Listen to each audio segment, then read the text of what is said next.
A Werewolf Shifter Romance, written by Amelia Hart. Chapter 1. The Wolf in the Road. The lights of Mercy General Hospital had burned themselves into Harper Cole's retinas, but at 3 a.m, even those harsh beams felt merciful compared to the weight pressing against her chest. 28 years old, and she could map her entire future in 12-hour shifts stretching endlessly ahead, coffee breaks at midnight, charting patient vitals while the rest of the world slept, driving home through empty suburbs where nothing ever changed. She peeled off her scrubs in the staff locker room, her green-gray eyes catching her reflection in the scratched mirror.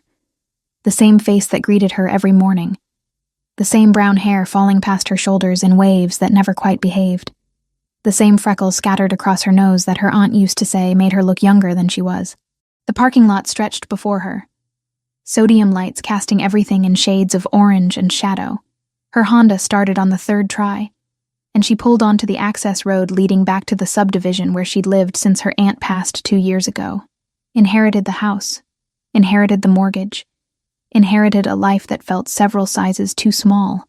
The streets were empty at this hour.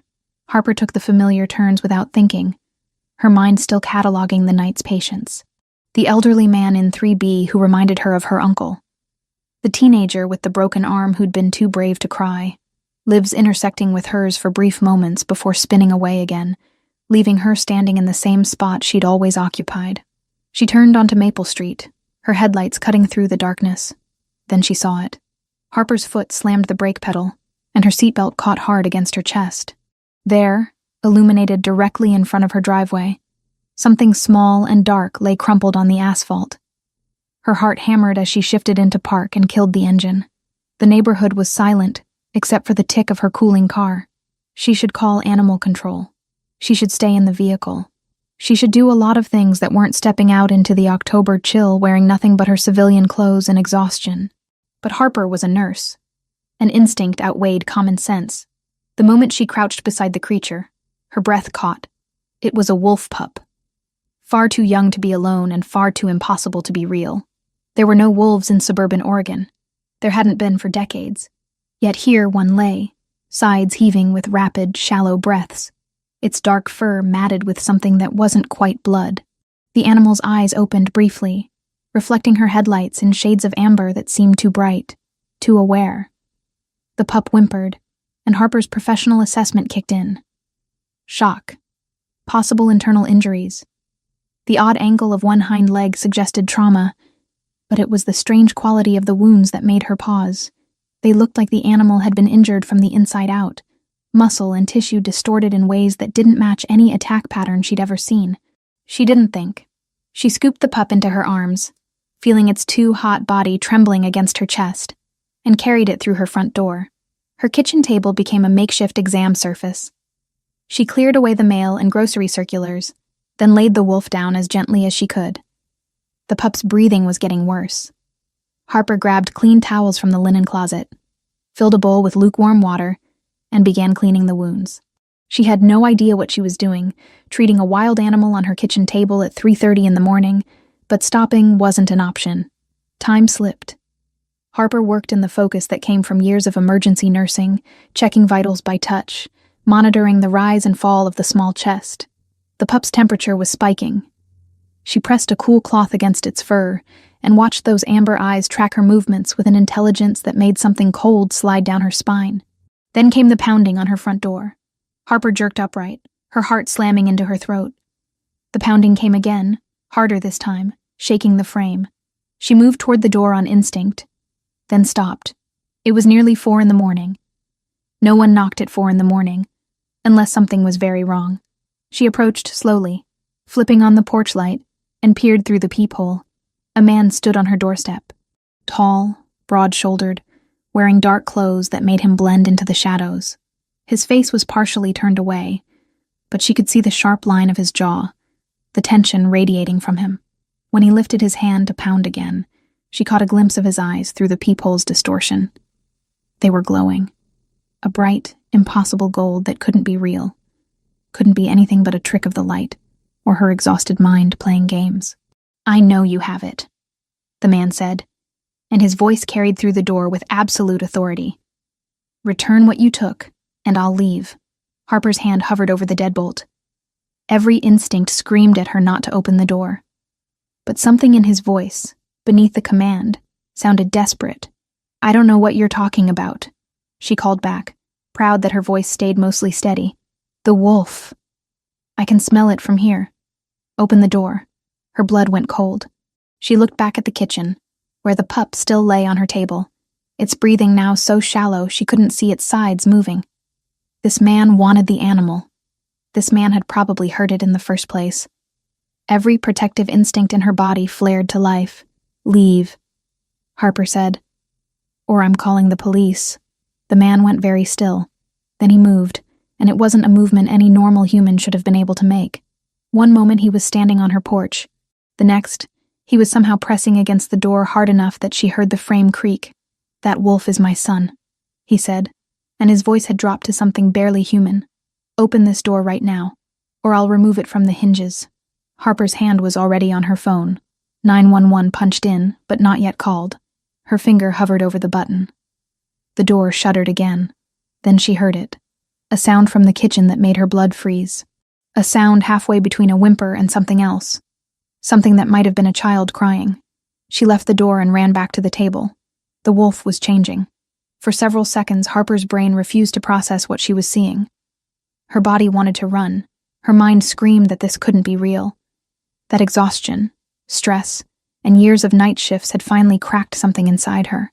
But the child on her table was breathing, crying, bleeding. And nurses didn't get to panic. They acted. The disbelief could come later. Then, the front door exploded inward. The man from the porch filled her doorway, and Harper's first coherent thought was that he was too large, too powerful, too everything to be contained in her small suburban house. His eyes were still that impossible gold, and when he saw the thing on her table, the half-transformed child writhing in pain, something in his face cracked open. "Theo," he breathed, and crossed to the table in 2 strides. Harper stumbled backward, her shoulders hitting the kitchen wall. She watched as the man, this stranger who had just destroyed her front door, gathered the child into his arms with a gentleness that didn't match anything else about him. The boy, because it was clearly a boy now, despite the patches of fur still clinging to his skin, went limp against the man's chest. "What did you do to him?" The man's head snapped toward Harper, and she saw his face clearly for the first time. Handsome in a brutal way, all sharp angles and barely contained violence. His eyes had faded from gold to light brown, but they pinned her in place with the same intensity. "Nothing," Harper managed. "I found him. Like that. On my street." The man's gaze raked over her, assessing and dismissing her as a threat in the same breath. Then he looked down at the child in his arms, and Harper saw something she hadn't expected. Fear. Raw, undiluted terror that this powerful, dangerous man was trying desperately to contain. The boy's breathing hitched. His small hand, still tipped with what might have been claws, reached out and grasped the fabric of Harper's shirt. His fingers twisted in the cotton, holding on with surprising strength. "Theo," the man said softly. "Let go." But the child didn't release her. Instead, he turned his face toward Harper, and his eyes, when they opened, were the same light brown as the man's. The same shape. Unmistakably related. "Don't leave," the boy whispered, his voice rough and barely human. "Please don't leave." Harper looked from the child's desperate face to the man's shocked expression. She had no idea what was happening. No idea what these people were, or why a wolf had become a boy on her kitchen table. But she knew one thing with absolute certainty. Everything in her life had just changed. Chapter 2. Revelations and Bargains. Julian Frost couldn't move his son. That single fact kept him trapped in the small suburban house belonging to a woman whose name he didn't even know, surrounded by floral curtains and grocery store circulars, while his security team waited outside, and his phone buzzed with increasingly urgent messages from Victoria. Dr. Lena Whitmore's voice had been clinical when she'd explained it over the phone. Moving a shifter child during a failed first transformation can be fatal. The body is trying to establish neural pathways between human and wolf forms. Disruption causes catastrophic system failure. So Julian sat on the woman's worn couch with Theo cradled against his chest, and tried not to think about how his son's breathing still hitched with every inhale. The woman, Harper, stood near the kitchen counter with her arms wrapped around herself. She'd been silent for the past 10 minutes, watching them with eyes that were too calm for someone who'd just witnessed a transformation. Julian didn't trust that calm. Humans panicked. They called authorities. They became liabilities that needed to be managed. "You need to tell me what's happening," Harper said finally. Her voice was steady, the tone she probably used on frightened patients. All of it. Julian's first instinct was to refuse. The fewer details she knew, the easier it would be to handle her later. But Theo shifted against him, whimpering, and Julian felt his resolve crack. This woman had saved his son. She'd brought Theo inside instead of calling animal control. She'd tried to help. "My son is a shifter," Julian said. "Werewolf, if you prefer the term. So am I. We're not the only ones." Harper's expression didn't change, but he saw her fingers tighten on her arms. "How many?" "Thousands. Tens of thousands across North America alone." Julian adjusted Theo's weight, careful of the patches of fur still clinging to the boy's skin. "We've existed alongside humans for centuries. In secret. And you just decided to tell me all of this because I found your kid?"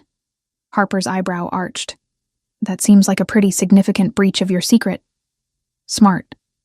Julian filed that observation away. "You witnessed the transformation. I don't have the luxury of lying to you anymore." Theo moaned, and Harper moved before Julian could stop her. She crossed to the couch, knelt beside them, and pressed her fingers to Theo's wrist, counting his pulse with professional efficiency. "His heart rate is elevated but steady," she said. "Temperature still too high. When Dr. Whitmore gets here, I'll need a baseline for normal shifter vitals. You're a nurse." It wasn't a question. "For 6 years," Harper met his eyes. "And right now, that boy needs medical attention." "I don't care what you are. I care that he's in pain." Something in Julian's chest tightened. He'd spent 8 months surrounded by people who treated Theo with kid gloves, who whispered about the poor, motherless boy behind his back, but never actually asked what Theo needed. This stranger had known his son for less than an hour, and already understood the only thing that mattered. "His name is Theo," Julian said quietly. "He's 9 years old. He wasn't supposed to shift for another year at least." "What triggered it?" Julian's jaw clenched. "We had an argument. About his mother. She died 8 months ago in a car accident." Harper's expression softened, and Julian hated that. He didn't want her pity. Didn't want to see the same look he'd endured from every member of his pack when they talked about Isabel. "Theo blames himself," Julian continued, the words tasting like ash. "He heard me on the phone one night, telling Victoria that Isabel wouldn't have been driving that road if Theo hadn't asked her to pick up a birthday present he'd forgotten. I thought he was asleep. I didn't know he was listening. Children always hear what we think they don't." Harper sat back on her heels. "He ran away? After I told him he needed to be stronger, to handle his grief better." Julian's voice went flat. "Not my finest moment as a father." The silence stretched between them. Outside, dawn was beginning to lighten the sky. Julian could hear birds starting their morning songs, the sound absurdly normal for a night that had shattered every boundary he'd tried to maintain. "You can't tell him to be stronger," Harper said finally. "You have to show him how." Julian bristled. "I don't need parenting advice from someone who just met my son. No. You need someone who'll actually tell you the truth instead of whatever yes men you surround yourself with." Harper stood, and despite the exhaustion evident in the dark circles under her eyes, her spine was steel. "While you're in my house, caring for that boy, I'm in charge of his medical care. Non-negotiable." Julian should have been angry. He was the alpha king. People didn't give him ultimatums. But he looked down at Theo, at his son's too pale face, and the way his small body trembled, and knew he had no choice. "Fine," Julian said. "But you follow Dr. Whitmore's instructions exactly. As long as they make medical sense, absolutely." A knock at the door made both of them turn. Julian tensed, but he recognized Victoria's scent even before Harper opened the door. His chief advisor swept in, followed by Dr. Whitmore and 2 security guards who took position outside. Victoria assessed the situation with a single glance. The perimeter is secure. No witnesses to the entry. "How is he?" She glanced at the splintered front door and sighed. "We'll handle the mess. Security will make it look like an attempted break-in, nothing that draws police attention." Harper blinked. You can do that? We can do many things when necessary, Victoria replied dryly. You'll have a new door before sunrise. Stable but struggling, Dr. Whitmore said, already kneeling beside the couch. She was a small woman, with iron-gray hair and hands that moved with absolute confidence. Let me see him, Julian. Julian reluctantly surrendered Theo to the doctor's examination. He stood, needing to move, and found himself next to Harper. She was watching Dr. Whitmore work with the same intensity she'd shown earlier, her trained eye catching every detail. Victoria appeared at his other side. She lingered for a moment, watching Harper calm Theo with steady hands. Something shifted behind her sharp eyes. Not warmth exactly, but recognition that the boy trusted this woman. Then she cleared her throat and said, We need to discuss containment. Not now, Julian said. Yes, now. Victoria's voice dropped low. This woman is a human who's witnessed a transformation. Protocol requires we address that immediately. Harper's posture went rigid.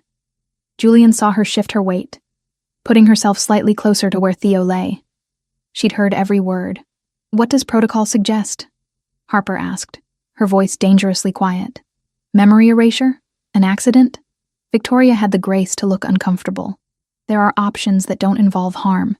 How generous. Julian stepped between them. No one is erasing anything. Harper helped Theo. That puts her under my protection.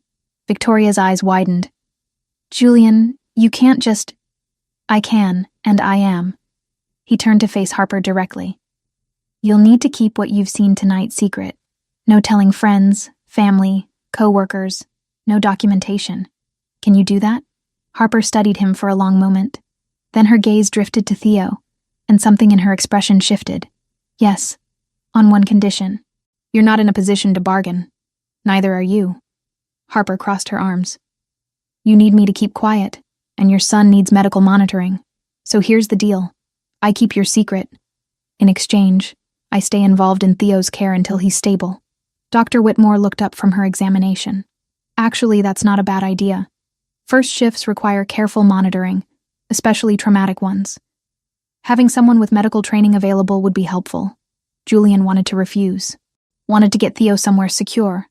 Somewhere away from this woman who'd already seen too much. But Theo's hand was still tangled in Harper's discarded sweater. And when Dr. Whitmore tried to remove it, the boy whimpered and held on tighter. Fine, Julian said. But we do this on my terms. Harper's smile was knife-sharp.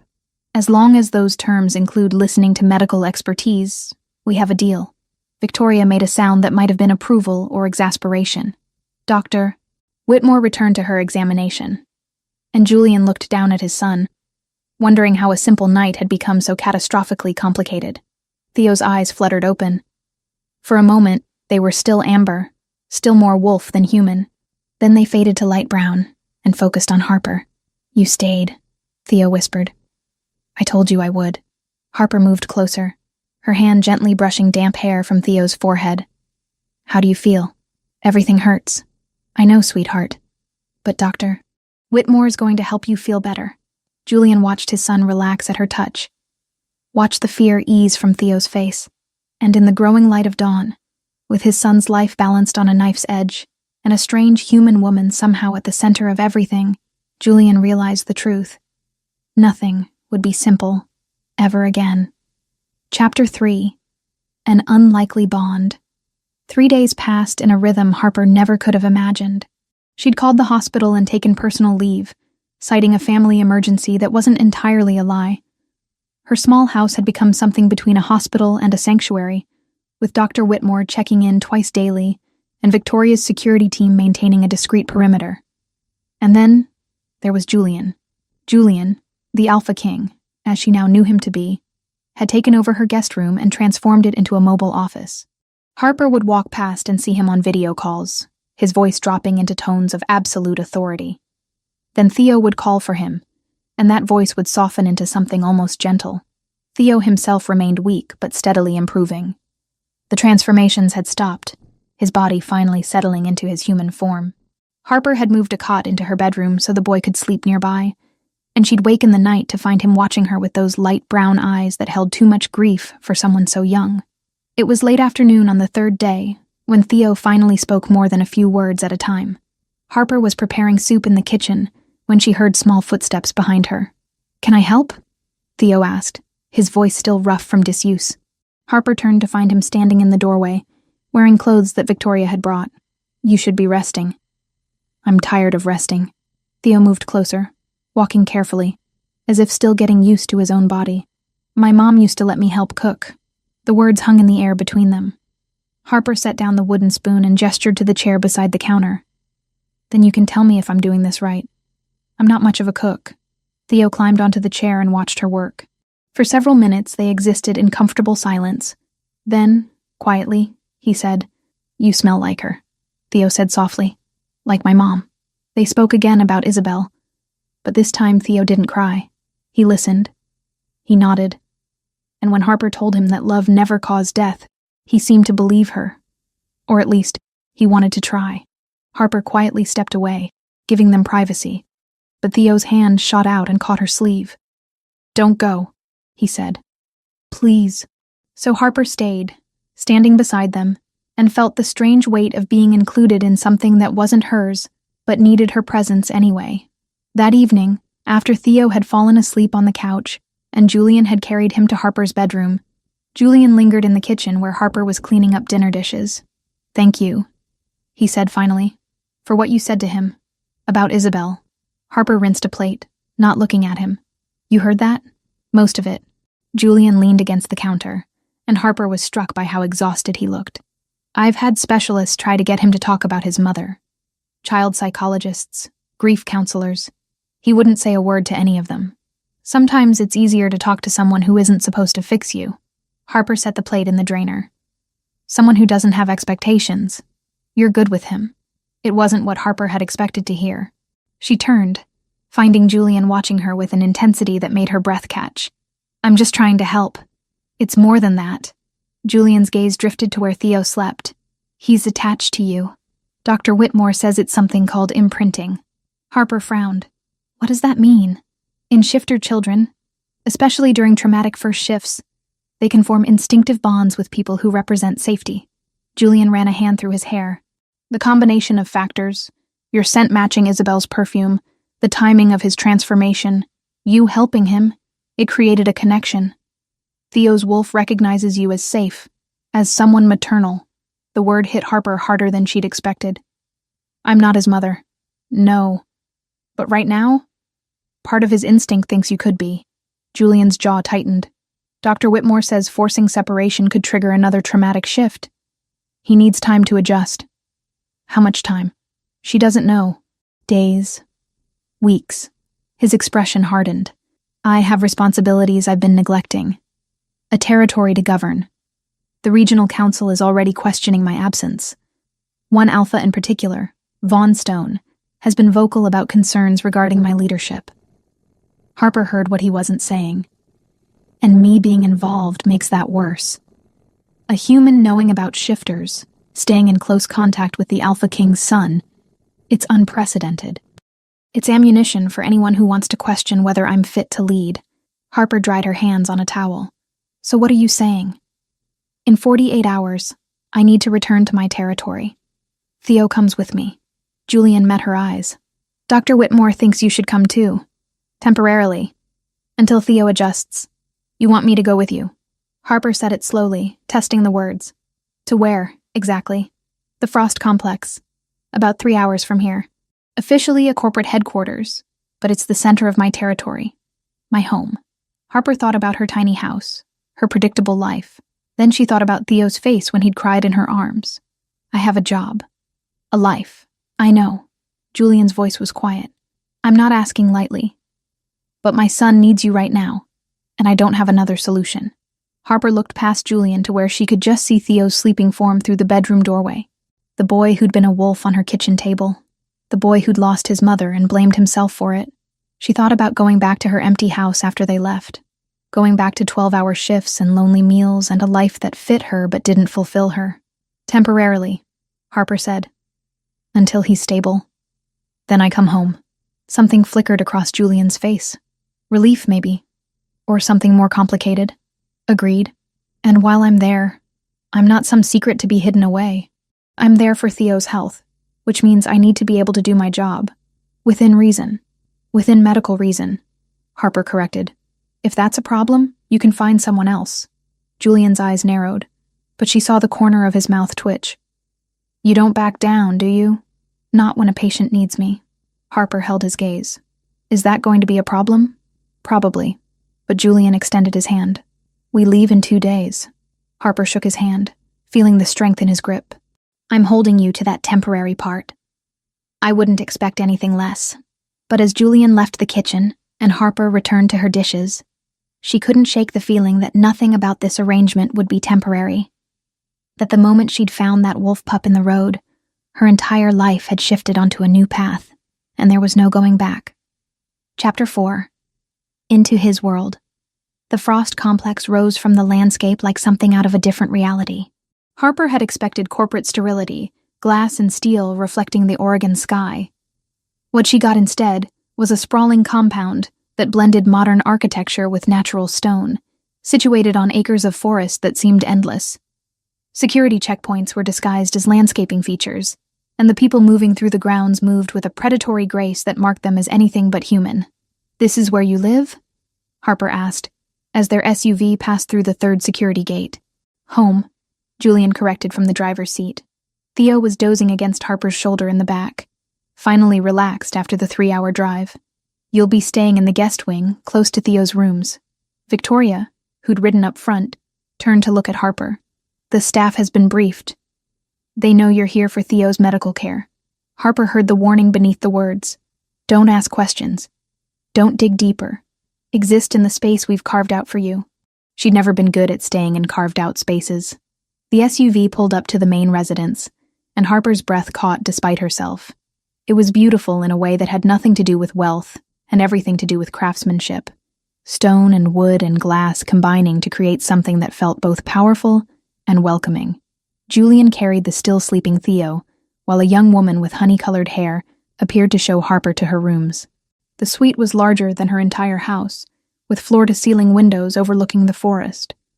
A king bed dominated one wall, and through an open doorway she could see a bathroom that probably violated several water conservation laws.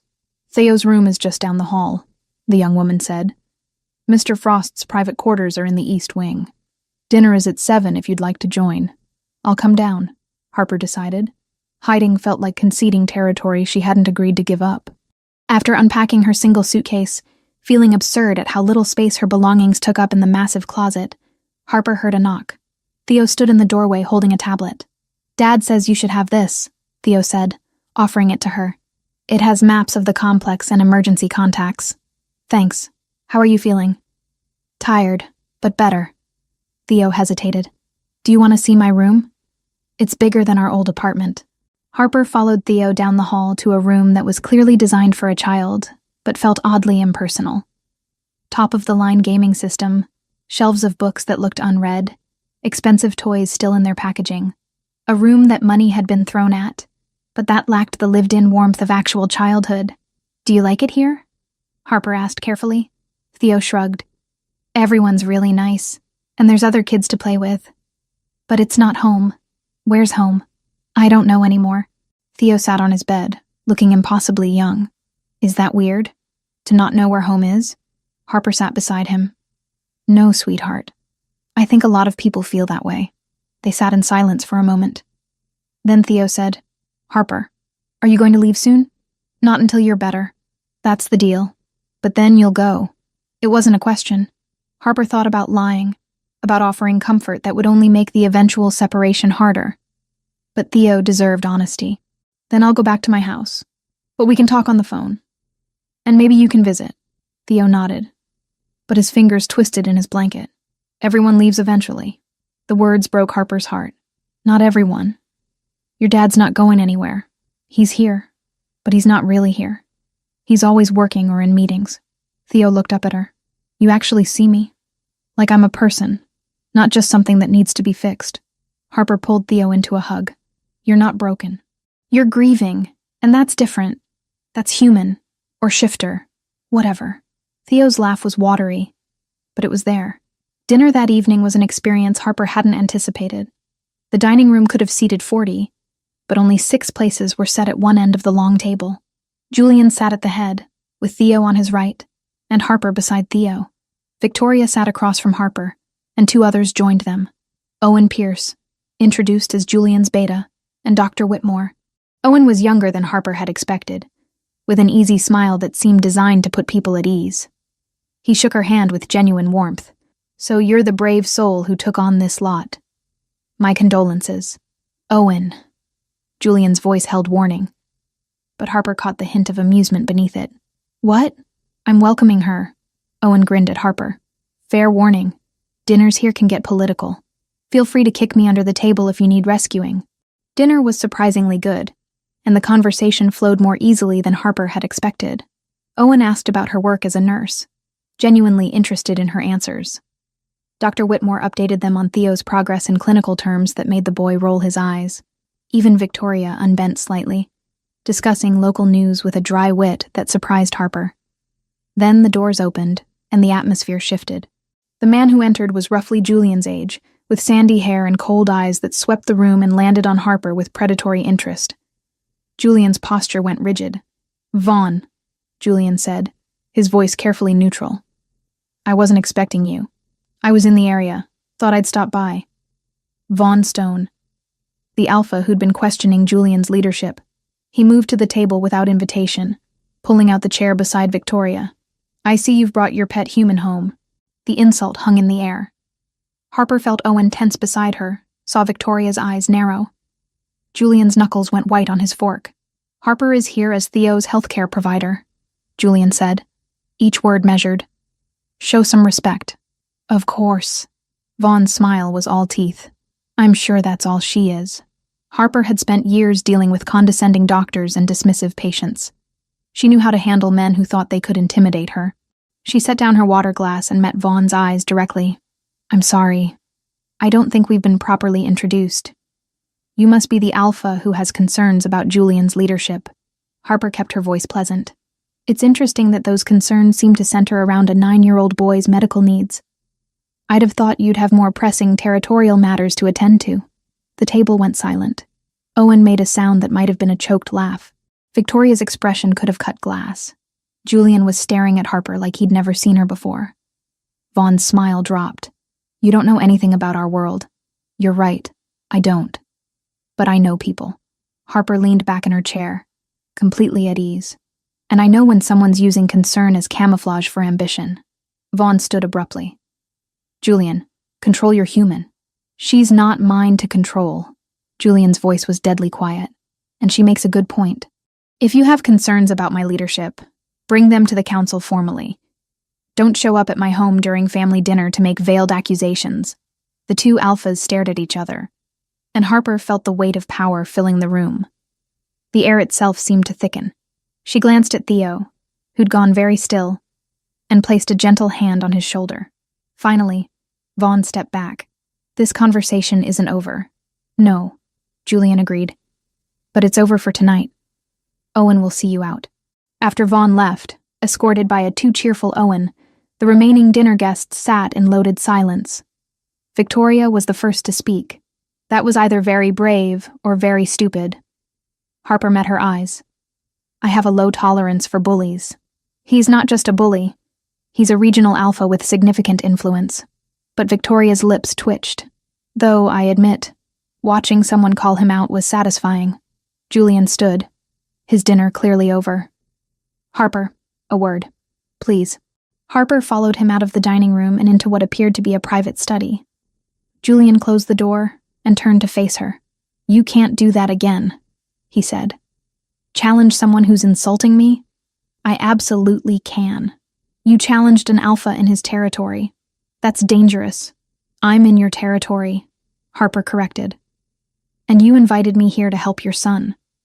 Part of that means not letting people treat me like something you scraped off your shoe." Julian stepped closer, and Harper was suddenly very aware of how much larger he was, how much power radiated from him. "You don't understand what you're dealing with. Then explain it to me. Because right now, all I see is a system designed to keep people in their place, and I've never been good at staying in mine." For a long moment, Julian just looked at her. Then, unexpectedly, he laughed. It was a rough sound, unused, but genuine. "No," he said. "You're really not, are you? Is that a problem?" Julian's smile faded into something more complex. "I honestly don't know yet." But as Harper left his study and returned to her guest room, she realized something had shifted. She'd been brought here for Theo, but she'd just made her first move in a much larger game, and she had no intention of losing. Chapter 5. Blood and Trust. In the 2 weeks that followed, Harper fell into an unexpected rhythm. Mornings she spent with Theo, supervising his training sessions with Dr. Whitmore and Owen. The boy was learning to control his shifts, moving between forms with increasing ease. Harper took notes, asked questions, learned the subtle signs of when his control was slipping. Afternoons belonged to Julian. He'd started teaching her self-defense in one of the compound's training rooms, claiming that if she insisted on staying, she needed to be able to protect herself. The sessions were intense, leaving Harper bruised and breathless. Evenings they ate together, the three of them, in the smaller family dining room. Theo would talk about his day, excited about the progress he was making. Julian would listen, his eyes softening when he looked at his son in ways Harper suspected he didn't realize. And Harper would watch them both, feeling the strange pull of belonging to something she'd never asked for. The tension between her and Julian had shifted into something else, something that crackled in the air when their hands touched during training, when their eyes met across the dinner table, something neither of them acknowledged, but both felt. Victoria noticed, of course. "You're playing a dangerous game," she said one afternoon, catching Harper in the hallway. "I'm not playing anything. Aren't you?" Victoria's expression was unreadable. "Julian hasn't looked at anyone the way he looks at you since Isabel died. Just be careful. The world you've entered doesn't forgive human weaknesses. And feelings, Harper, are the greatest weakness of all." That afternoon, Theo had his scheduled training session in the forest area of the compound. It was a controlled environment, monitored by security, where young shifters could practice in their wolf forms. Harper went along, carrying her medical kit, and standing at the edge of the clearing while Dr. Whitmore guided Theo through exercises. Owen joined her, leaning against a tree. "He's doing well. Better than most kids his age after a traumatic first shift. He's resilient," Harper agreed, watching Theo in his wolf form navigate an obstacle course. "So are you." Owen glanced at her. "Not many humans could walk into our world and hold their ground the way you have." Before Harper could respond, Theo shifted course, running deeper into the forest. Dr. Whitmore called out, her voice sharp. "Theo, stay in the boundary." But Theo kept running. Harper's instincts flared. Something's wrong. She was already moving, Owen right behind her. They found Theo at the far edge of the clearing, still in wolf form, hackles raised and growling at something in the shadows. 3 wolves emerged from the forest, larger than Theo, darker, their eyes gleaming with intelligence that was distinctly human. Rogues, shifters who didn't belong to any pack. "Back away slowly," Owen said, his voice calm but edged with steel. He was already changing, his body rippling as he shifted. But one of the rogues lunged, not at Owen, but at Theo. Harper didn't think. She threw herself forward, putting her body between the rogue and the boy. She felt the impact, claws raking across her arm, hot blood blooming through her shirt. Pain exploded through her nerves, but she stayed upright, stayed between them. Owen hit the rogue like a freight train, and suddenly the clearing was chaos. Dr. Whitmore was shouting into a radio. Security guards were pouring in from all directions. The rogues scattered, but not before one turned back, its eyes locking on Harper with unmistakable intent. Then it was gone, vanished into the forest. Harper dropped to her knees, her arms screaming. Theo shifted back to human form, naked and terrified, throwing himself at her. "Harper, you're hurt." "I'm okay, sweetheart." "I'm okay." But her vision was swimming, and she could feel blood soaking through her sleeve. Owen was suddenly there, pulling off his shirt to press it against her wound. "Medic is coming." "Hold on." The next minutes blurred. Dr. Whitmore examining her arm, pronouncing the cuts deep but not life-threatening. Security guards spreading out. And then Julian arrived, and the temperature in the clearing dropped 10 degrees. He was barely holding his human form. Harper could see it in the way his eyes flickered gold, in the tension of his jaw, in the controlled violence of his movements as he crossed to where she sat. "Who?" It wasn't a question. It was a command, directed at Owen. 3 rogues. I didn't recognize their scent, but they were organized. This wasn't random. Owen's expression was grim. They went straight for Theo. Harper got in the way. Julian's eyes finally landed on Harper, and she saw something in them that made her breath catch. Rage, yes, but also fear. Raw fear that twisted something in her chest. You could have been killed, he said, his voice barely human. But I wasn't, and neither was Theo. That's not the point. Julian crouched in front of her, and she could feel the heat radiating from him. You're not trained for this. You could have died. So could Theo. Harper met his eyes steadily. Would you rather I'd stood there and watched? Julian's hands clenched into fists. For a moment, she thought he might actually shift right there. Then he stood abruptly, turning to Owen. Find them. Find out who sent them and why. And double security on the family wing. No one gets close to Theo or Harper without clearance from me personally. He didn't look at Harper again before he walked away. In the medical wing, Doctor. Whitmore cleaned and bandaged Harper's arm while Theo sat beside her, holding her uninjured hand and refusing to let go. The cuts were deep, 4 parallel lines that would scar. You saved me, Theo whispered. Of course I did. Harper squeezed his hand. That's what family does. The word hung in the air between them. Are we family? Harper's throat tightened. She thought about maintaining the professional distance she was supposed to keep. But looking at this boy who'd lost so much, she couldn't lie. Yeah, sweetheart. I think maybe we are. That evening, Julian came to her room. She was sitting by the window, her bandaged arm resting on a pillow, watching the sun set over the forest. He knocked once, then entered without waiting. How's your arm? He asked. Painful, but I'll live. Harper turned to face him. How's the hunt going? We found the rogues' trail. They crossed into Von Stone's territory. Harper's stomach dropped. You think he sent them? I think it's convenient that rogues would attack days after Vaughn made his displeasure about you very public. Julian moved to stand by the window. There's no proof. Not yet. But I'm going to find it. And then what? Then I deal with it. His voice was flat, final. They stood in silence for a moment. Then Julian said quietly, You shouldn't have done that. Put yourself between Theo and danger. Yes, I should have. Harper. He turned to face her, and the anguish in his expression stole her breath. When Owen radioed that you were hurt, when I saw you bleeding, He stopped, his jaw clenching. I can't lose anyone else. You won't lose me. The words came out before she could stop them, a promise she had no right to make. Julian reached out, his hand hovering near her face. You don't know what you're saying, what you're promising, don't I? Harper's heart was racing. I'm exactly where I chose to be, Julian. No one forced me. His hand finally touched her cheek, and Harper's eyes closed at the contact. When she opened them again, Julian was closer. This is a mistake, he said. But his thumb was tracing the line of her jaw. Probably. And then he was kissing her, and Harper's world narrowed to the pressure of his mouth on hers. The careful way his hand cradled her face.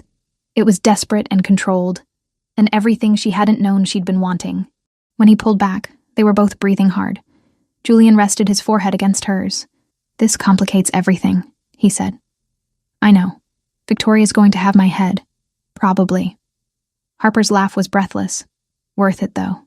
Julian's smile was brief but genuine. Yeah, it really is. Neither of them slept much that night. Not for the same reasons. But as he left her room, both of them knew that Kiss had changed something fundamental. The line between professional and personal had been crossed. Chapter 6. Political Games. Julian called the emergency council meeting for the following morning. Harper wasn't invited, but she didn't need to be present to know what was being discussed. The attack on Theo had been the spark, but the real fire was about her. Victoria found her in the library. The council wants you gone, Victoria said without preamble. Aldous Crane is pushing for memory erasure. He's claiming you're a security risk.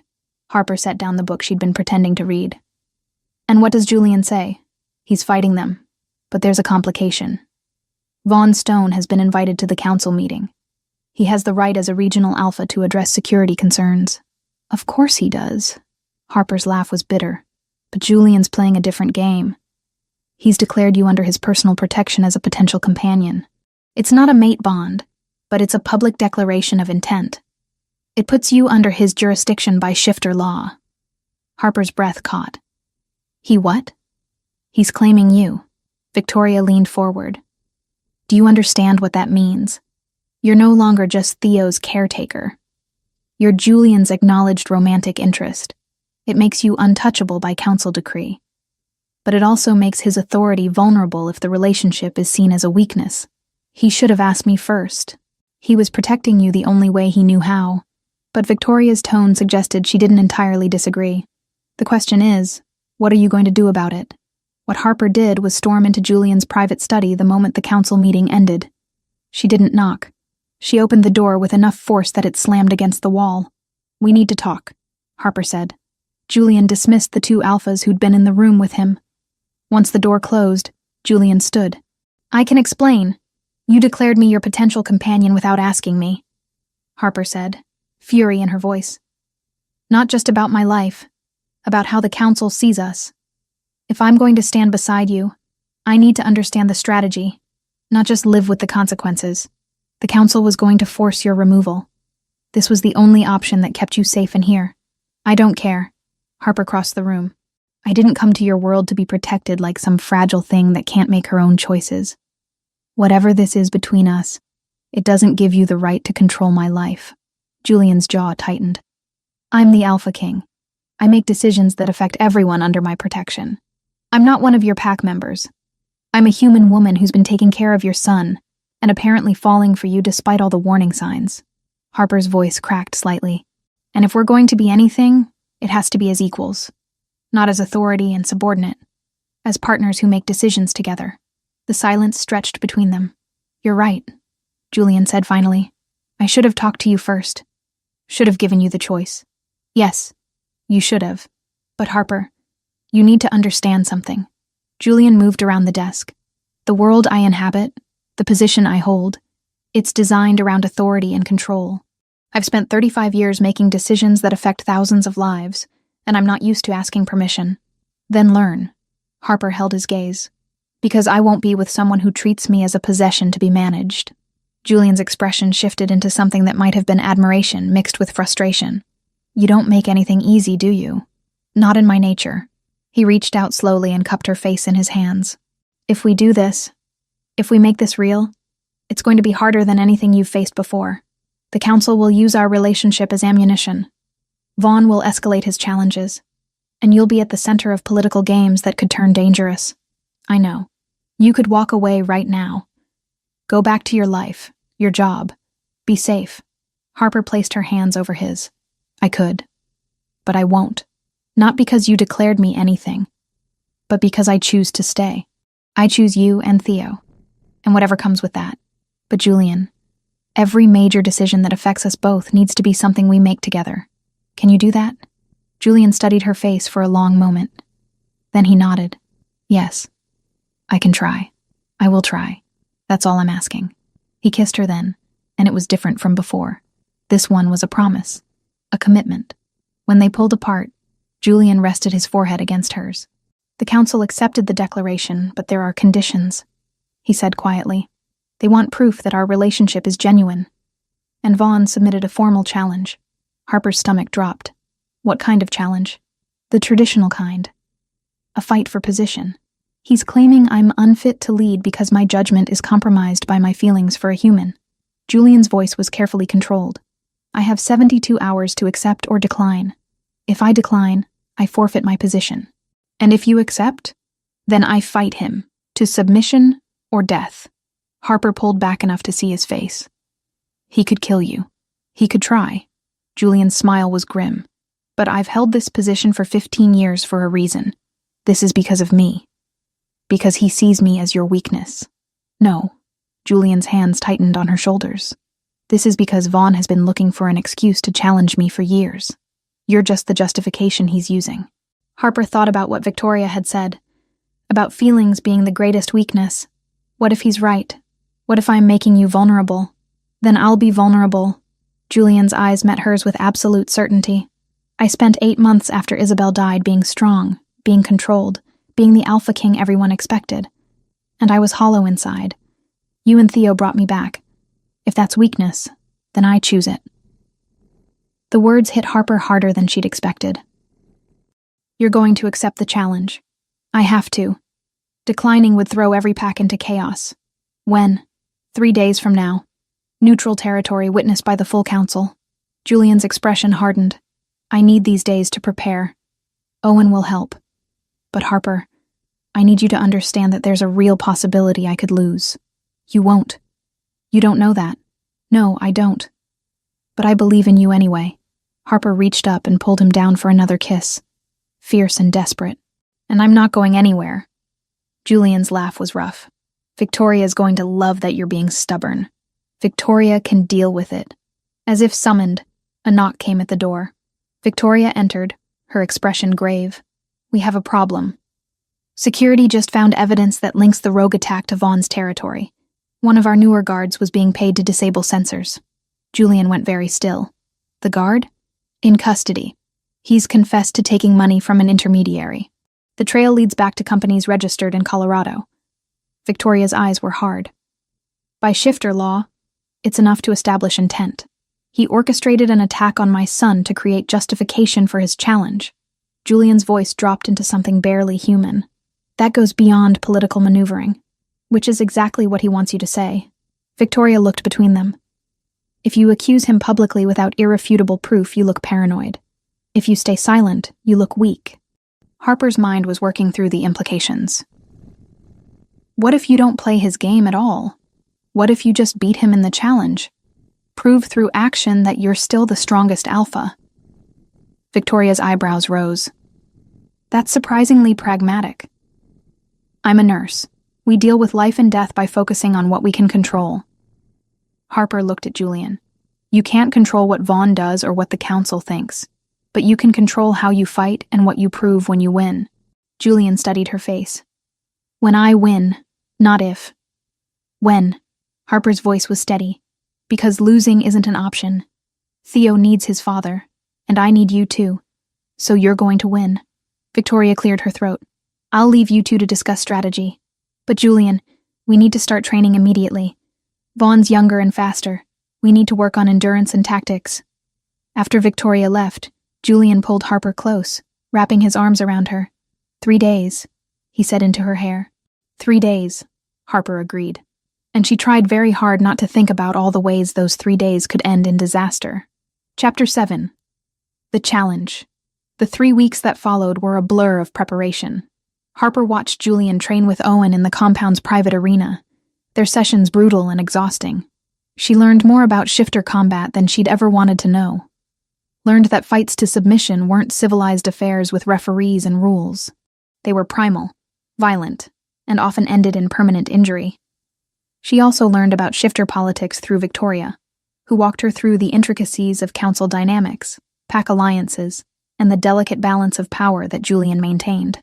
It was more complex than any hospital administration Harper had navigated, with higher stakes and deadlier consequences. Theo struggled with the knowledge that his father was going to fight. Harper spent hours with him, explaining in terms a 9-year-old could understand that sometimes people had to stand up for what was right even when it was scary, that bravery wasn't about not being afraid, but about doing what needed to be done despite the fear. The night before the challenge, Julian came to Harper's room. He looked exhausted, bruises from training visible on his arms, but his eyes were clear and determined. "I need you to promise me something," he said. Harper set aside the medical journal she'd been pretending to read. "What?" "If something goes wrong tomorrow. If I don't make it." He held up a hand when Harper opened her mouth to protest. "Just listen. If I don't make it, Owen becomes regent until Theo is old enough to lead. But Theo, he's going to need you. He's going to need someone who isn't pack, who isn't tangled up in shifter politics. Someone who sees him as a boy, not as the future Alpha King. Julian, promise me," his voice cracked slightly, "promise me you'll stay with him, that you won't leave him alone in this world." Harper crossed to him, taking his hands in hers. "You're not going to lose. But yes, I promise. If the impossible happens, I'll stay with Theo. I'll make sure he's okay." Julian pulled her into his arms, holding her so tightly she could barely breathe. "I love you," he said into her hair. "I didn't mean to. Didn't plan for it. But I do." Harper's eyes burned with tears. "I love you too. Which is why you're going to win tomorrow. Because I'm not ready to lose you." They spent the night together, not talking about the challenge or what might happen, just existing in the same space, holding each other, memorizing the feeling of being together, in case tomorrow took it all away. The challenge took place on neutral ground, a clearing in the forest 2 hours from the Frost Complex. When Harper, Theo, and Owen arrived, the space was already filled with shifters. Alphas from every region, council members, pack representatives, hundreds of witnesses. Vaughn was already there, stripped to the waist, his body marked with scars that told their own story of violence survived. He looked confident, relaxed. Julian arrived last, and the crowd parted for him. He was in dark clothing, his expression carved from stone. His eyes found Harper and Theo in the crowd, and for just a moment, the mask slipped. Harper saw the man beneath the authority, the father who was terrified. Then the moment passed, and Julian was addressing the council. "I accept this challenge under the ancient laws," he said, his voice carrying across the clearing. "Vaughn Stone questions my fitness to lead. Let the strongest alpha prove the truth." Vaughn smiled. "Gladly." The rules were established quickly. Fight until one submitted or died. No interference from outside parties. The winner would be recognized as Alpha King by all assembled packs. Harper felt Theo's hand slip into hers. His whole body was trembling. "I don't want to watch," he whispered. "Then don't," Harper said quietly. "Close your eyes if you need to. I'll tell you when it's over." But Theo didn't close his eyes. He watched as his father stripped off his shirt and walked to the center of the clearing, watched as both men began to shift. The transformation was nothing like Theo's painful first shift. Both Julian and Vaughn moved through the change with fluid grace, human forms giving way to massive wolves that were far larger than any natural animal. Vaughn's wolf was sandy-colored, lean and built for speed. Julian's was darker, heavily muscled, radiating power. They circled each other, and then Vaughn lunged. The fight was brutal from the first second. Vaughn was fast, darting in and out, his claws finding purchase before Julian could counter. Julian was methodical, weathering the attacks, waiting for openings.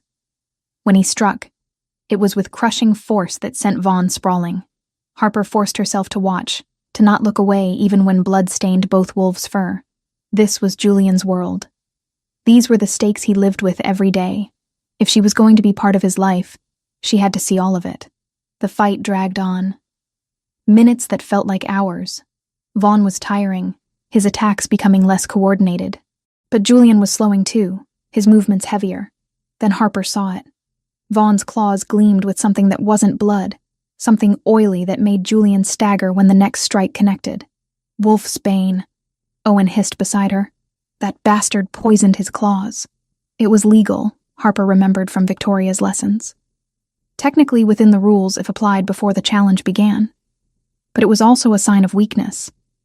Julian was weakening fast, the poison working through his system. Vaughn circled, preparing for what he clearly thought would be a killing blow. And then Theo screamed. "Dad!" It wasn't a word. It was raw terror, a child's cry for his father. The sound cut through the clearing, through the bloodlust and violence, straight to something primal in Julian's wolf. Harper felt it, even as a human. The way the air changed. The way Julian's wolf went from defensive to something else entirely. Not rage, but purpose. The absolute refusal to fall while his son needed him. Julian moved faster than he had the entire fight. He caught Vaughn mid-lunge, jaws closing around the younger wolf's throat.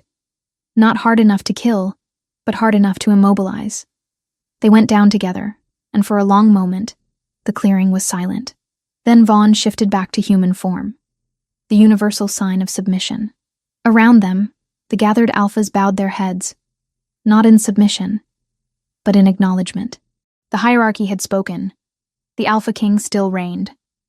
"I yield!" he gasped out. "I yield!" Julian released him, stepping back, his wolf form wavering as the poison worked through his system. He managed 3 steps toward where Harper and Theo stood before his legs gave out. Harper was moving before anyone could stop her, sliding to her knees beside Julian's wolf.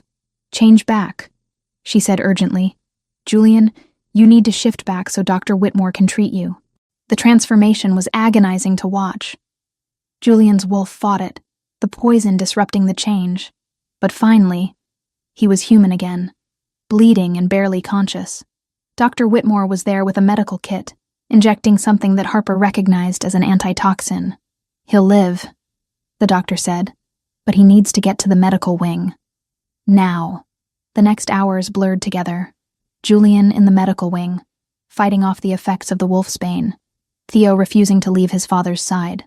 Harper coordinating with the medical staff, using her nursing training to monitor vitals and assist Dr. Whitmore.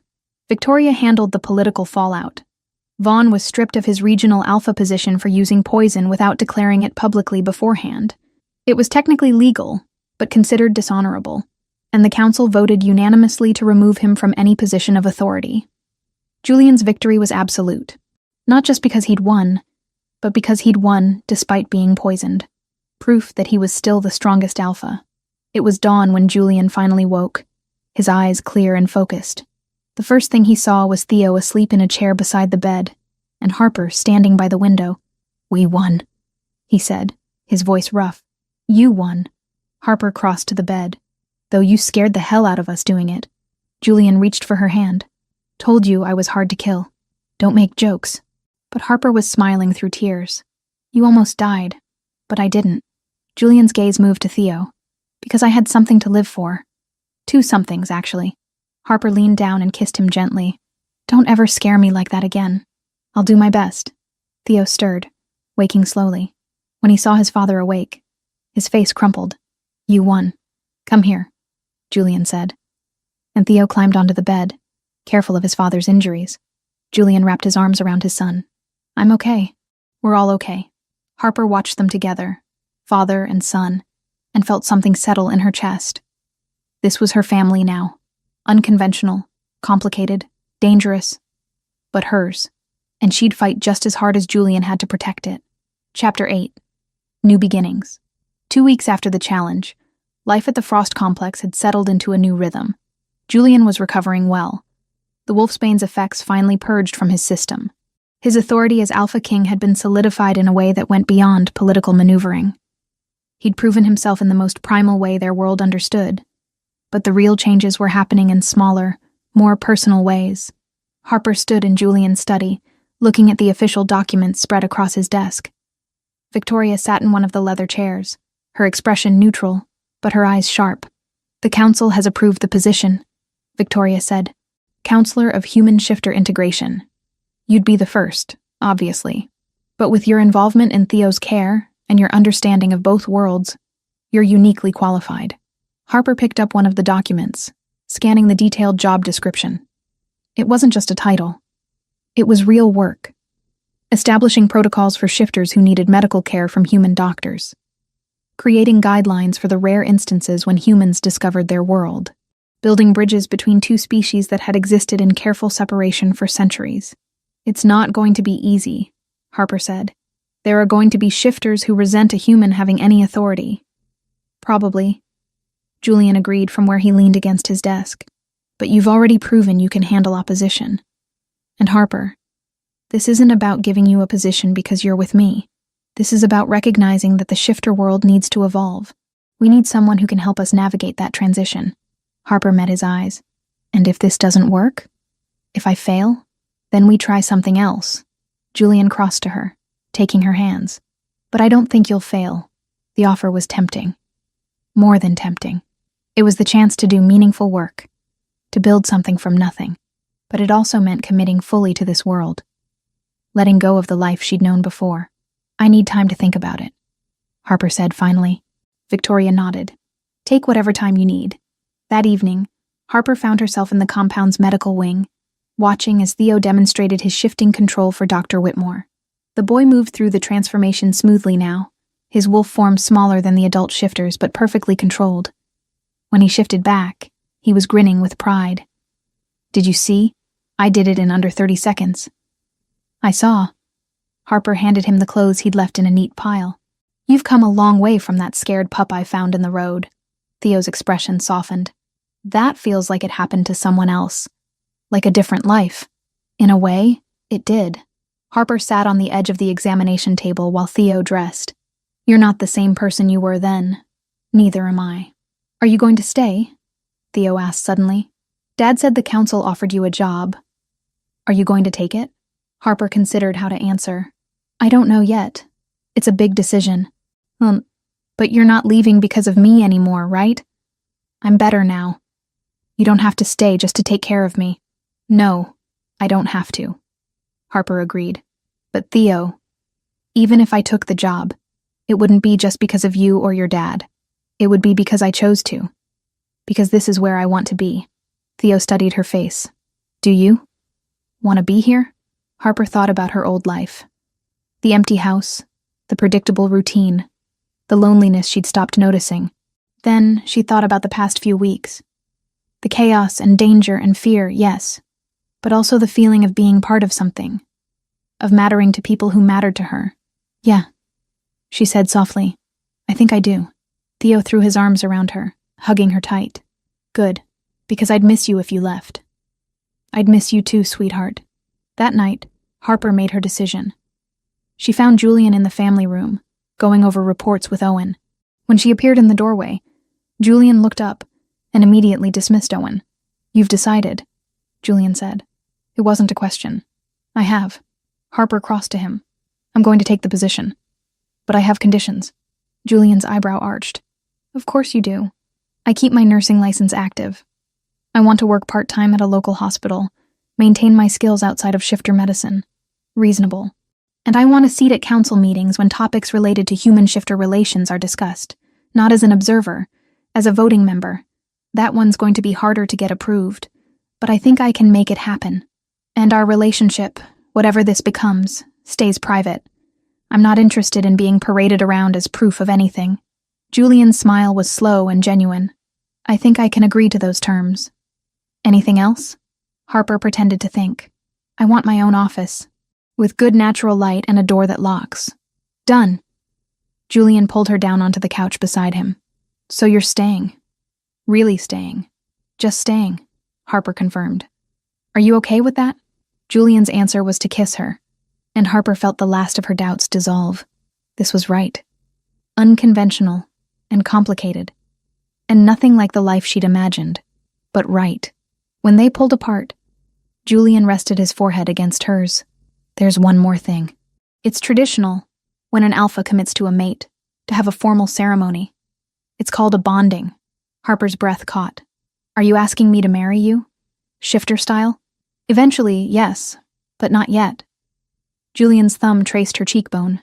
We've only known each other for 2 months. We've been through hell together. But that doesn't mean we need to rush. I'm asking if you'd be open to it. Someday, when we're both ready. Someday, Harper agreed. When we're both ready. I like that. 6 months later, Harper sat in her new office in the medical wing, reviewing proposals for a shifter-human medical liaison program. The work was challenging in ways she'd never expected, but it was also deeply satisfying. Her clinic was operational now, treating young shifters who'd experienced traumatic transformations. She'd developed protocols, trained staff, built something from nothing. And she'd maintained her part-time position at Mercy General, keeping one foot in the human world. A knock at her door made her look up. Theo stood in the doorway, now 10 years old and growing fast. He was taller, more confident, the grief that had weighed on him replaced by something lighter. Mom Harper, he said, and Harper's heart still caught every time he used that name. Dad wants to know if you're coming to dinner. Owen caught a huge salmon and he's trying to cook it himself. Should I be worried? Probably. But Dad says the fire extinguishers are ready. Harper laughed and saved her work. As she walked down the hall with Theo chattering about his day, she passed a mirror and caught her reflection. She looked different than she had 6 months ago. Happier. More alive. Like someone who'd finally found where she belonged. Dinner was chaos in the best way. Owen had indeed set off the smoke alarm, but the salmon was actually edible. Theo told elaborate stories about his shift training. Victoria stopped by with documents but stayed for wine. Whitmore called with a question. and ended up joining via video chat. It was loud and messy and perfect. Later, after Theo had gone to bed and the guests had left, Harper and Julian stood on the balcony of his private quarters, looking out over the forest. The moon was full, and Harper could hear wolves howling in the distance, pack members running in the forest, free and wild. "Do you ever regret it?" Julian asked quietly. "Giving up your old life?" Harper thought about it seriously, about her empty house and predictable routines, about the loneliness she'd carried for so long. "No," she said finally. "I gave up existing for living. That's not a trait I regret."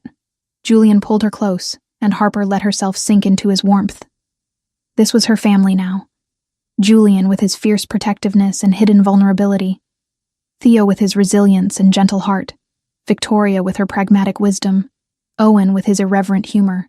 All of them. This strange patchwork family she'd stumbled into the night she found a wolf pup in the road. "I love you," Julian said into her hair. "I love you too." And in that moment, Harper knew with absolute certainty that she'd made the right choice. The journey had been terrifying and painful, and nothing like what she'd planned, but it had led her here. To this balcony. To this man. To this life. A life that wasn't safer or easier than the one she'd left behind, but it was hers. Fully, completely, irrevocably hers. And that made all the difference.